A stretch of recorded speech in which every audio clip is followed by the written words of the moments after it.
안녕하세요. 유기입니다. 지난주는 나름 포근한 날씨였지만 이번 주는 추워진다고 합니다. 감기 조심하시고요. 대략 이 정도는 알고 있어야 어디 가서 환율 이야기할 때 무슨 말을 하는 건지 정도는 아실 거라 생각하니 천천히 끝까지 들어보시면 좋을 것 같습니다. 그럼 1월 19일 이번 주 외환시장 살펴보겠습니다. 지난주 원화는 일본의 조기 총선 검토 소식의 약세로 움직이는 엔화의 모습과 국내 매수 우위의 분위기가 더해져 크게 상승하는 모습이었습니다. 다카이치의 지지율이 70%가 넘게 나오면서 다카이치는 중의원을 해산하고 조기 총선을 실시해서 자민당이 단독 과반 이상을 확보하려 하고 있습니다. 그 뒤 그녀는 6조 4천엔 가량을 투입해 경기를 부양시키려 할 것이라는 예측이 있습니다. 결국 이는 재정을 악화시키게 될 것이고 일본의 금리 인상은 뒤로 밀리게 될 것이라는 인식으로 엔화는 160엔대까지 바짝 다가가기도 했습니다. 이후 일본 당국의 구두 개입의 여파로 다시 158엔대로 하락 조정받은 후 눈치 보기를 이어가고 있는 모습이고요. 원화 역시 여전한 매수 우위 분위기 그리고 수급에서의 여전한 불균형이 환율을 상승시켰고 1480원에 가까이 가면서 당국의 주의성 발언과 미국의 베선트 재무장관까지 원화의 약세를 경고하면서 한때 1460원대로 하락 조정받기도 했으나 결국 조정은 또 다른 매수의 기회다라는 인식으로 강한 매수세가 결집되는 모습입니다. 이후 1470원대 초중반에서 대치하고 있는 모습입니다. 15일 우리나라 금통위에서는 금리를 동결했습니다. 그리고 환율에 대한 우려를 이야기했고요.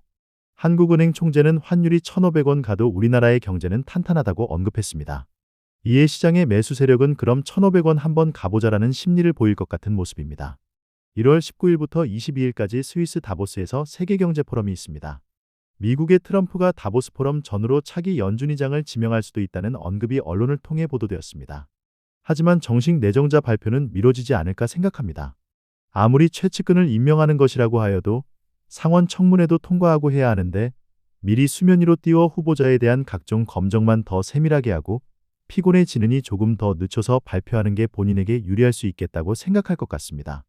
트럼프가 늘 해오던 대로 한다면 차기 연준의장으로 고려하고 있는 사람은 있다.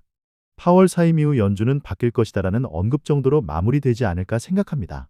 23일 일본중앙은행의 금리 결정이 있습니다. 이번엔 금리 동결을 예상하고 있습니다. 관건은 임금과 물가입니다. 임금이 인상되는가, 특히 중소기업의 임금이 상승하는가를 관심있게 보고 있고 이에 더해 환율에 민감한 에너지와 식품물가, 즉 근원 소비자 물가가 현행 2%대에서 잘 유지되는가를 관심있게 지켜보고 있습니다. 이번 주 금요일 일본중앙은행 회의에서 이 두 부분에 대해 어떤 이야기가 나오는지 지켜봐야겠습니다. 그리고 일본 정부의 입장은 조기 총선을 통한 자민당의 세력 강화 그리고 다카이치의 재정 확장 정책 강화입니다. 물론 이것은 시중에 유동성을 공급하는 것이기에 엔화의 약세 움직임이 나타날 것입니다. 결국 중앙은행과 정부의 정책은 반대로 가고 있는 것입니다. 이번 주 중의원 해산 그리고 일본의 금리 동결, 이후 자민당의 대승 그리고 다카이치의 확장 정책 강화, 엔화 약세 움직임.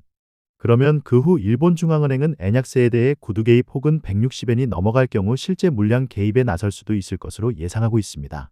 이후 물가를 지켜보면서 3월 임금 협상 기간에 중소기업의 임금이 상승할 수 있느냐? 그리고 물가는 정부의 확장 정책에도 2%대에서 잘 버텨주는 것이 확인되면 4월 28일 있을 일본 중앙은행 회의에서 금리 인상에 대한 언급이 나올 수 있겠다 싶은 시나리오를 보고 있습니다. 정리해보면 1월 동결, 2월 8일이나 15일 총선, 그리고 3월 임금 협상, 4월 28일 금리 인상 여부 결정으로 그림을 그려봅니다. 무슨 이야기를 하고 싶어서 이렇게 길어지나 싶으실 텐데 핵심은 일본의 금리 인상 시기와 미국의 금리 인하 시기가 언제일까에 대한 부분입니다. 결국 2월 일본 총선 이후 3월 일본 춘계 임금 협상, 이후 4월 일본의 금리 인상 가능성 증가 그리고 5월 15일 파월 의장 퇴임 이후 미국의 금리 인하 가능성 증가 그리고 이후의 환율은 엔 강세의 움직임. 이는 결국 원화 강세의 시나리오라는 걸 그려보기 위해서였습니다.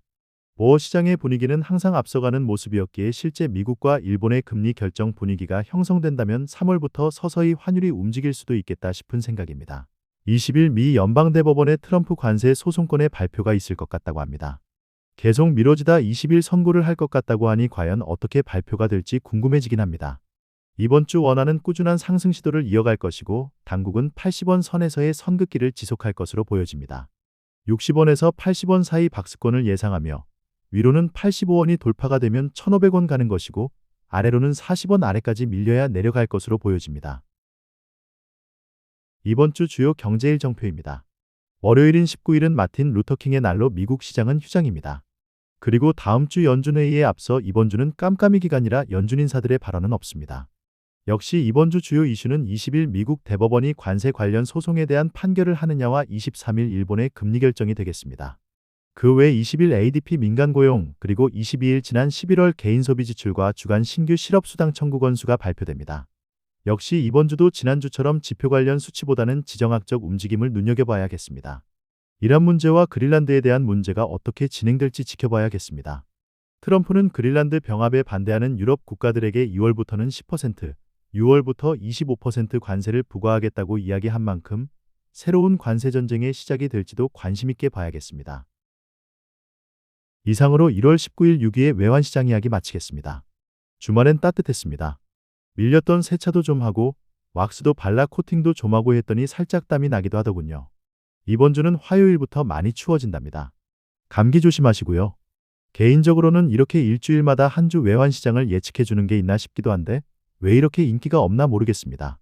암튼 뭐 누가 듣던 말던 꾸준히 갑니다. 어느덧 1월도 끝이 나고 있네요. 그럼 다음 주 26일 인사드리겠습니다. 감사합니다.